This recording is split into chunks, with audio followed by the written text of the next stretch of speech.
балаларға арналған Білімпаз KZ аудио кітапханасы. Шайтан әңгімесі.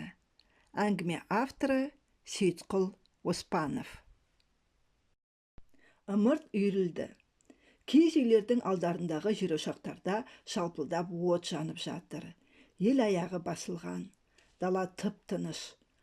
Аспан ашық, бұлтсыз. Жұлдыздар жамырап жайнап тұр.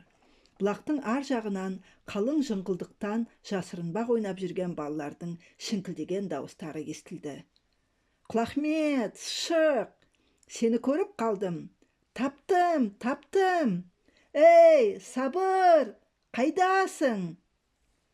Жай кезде әлдилеп, бет аузынан қайта-қайта сүйіп еркелетіп ұйықтататын інісін Назарбек ойнауына қол байлау болған үшін ашуланып, әлсін-әлсін жат деп ұрсып, жаңа ғана көз ілгізді. Сөйтті де іргеге апарып салды. Сосын жер ошақта жалпылдақ шырпы сексеуілмен сүт пісіріп жатқан апасына келді. Апа, Ержан ұйықтады. Жасырынбақ ойнауға барам. Жеті түнде не бар? Отыр үйде. Тамағыңды іш. Апасы жібермейтін сыңай танытты. Назарбек бұлданды. Ержанды ұйықтаттым ғой. Бәрібір бармайсың. Күндіз де ойыннан кенде қалмайсың. Апасы ойына бірдеңе келгендей Назарбекті шашынан сипалады. Жаным-ау, ана ұста дүкенде шайтан бар екенін білесің бе? Бір бәлеге ұшырап жүрерсің, деді жұмсақ қорқытып. Шайтанды айтқасын амалсыз тілі байланды. Әйтпесе Назарбек әлі жалына түсер еді. Жайлау мен қыстаудың арасы қалың қызыл жыңғыл. Екі ортада бір-біріне қатынайтын жалғыз аяқ сүрлеу бар. Сол жолдың оң қапталында ескі ұста дүкен тұр. Ұста дүкен түнге қарай үңірейіп, үрейлі боп көрінеді.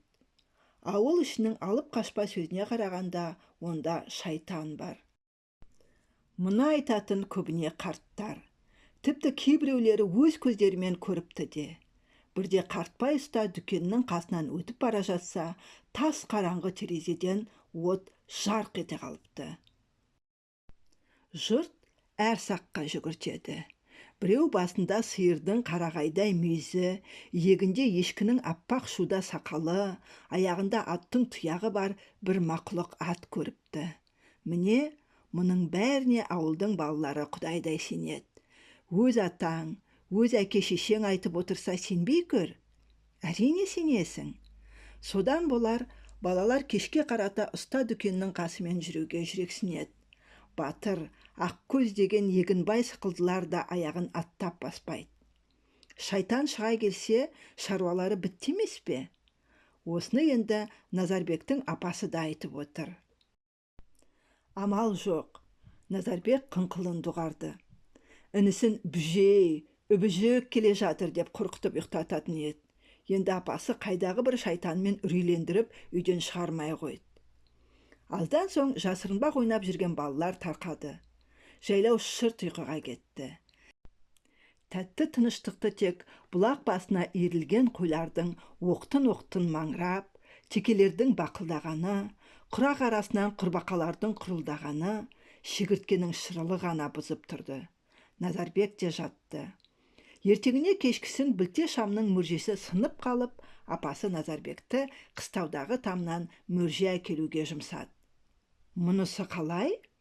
Апасы екі ортадағы ұста дүкенді, ондағы шайтанды есінен шығарғаны ма?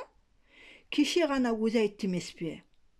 Қыстауға бара жатқанында ұста дүкеннің үңірейген терезесінен шайтан шыға келсе, Назарбектің жүрегі жарылып кетпей ме? Апау, қалай барам? Ұста дүкенде шайтан бар емес пе? Деді таңданып. Ал апасы болса мүлде бейжай. Ойпырмай, соғанда сеніп, қайдағы шайтан? Тәйірі, елдің алып қашты сөзі де. Қартпай атам от жарқылдағанын көріпті ғой. Сол ма? Ол Жұмағұл екен. Атаңды әдейі қорқыту үшін ұста дүкенде тығылып отырып, жарқ еткізіп шырпы жаққан. Бар, көп сөзді қой, мөрже әкел. Назарбектің кеудесіндегі бала қорқынышы сейілді. бірақ апасының кеше өзін алдағанына жаман ренжіді. Шайтан жоқ екенін кеше бірден айта салмады ма? Мұнысы несі екен? Назарбек ұста дүкенде шайтан бар дегенге осы уақытқа дейін сеніп келіп еді.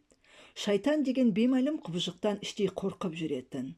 Енді қазір сол үрей қорқыныштың ізі де қалмады.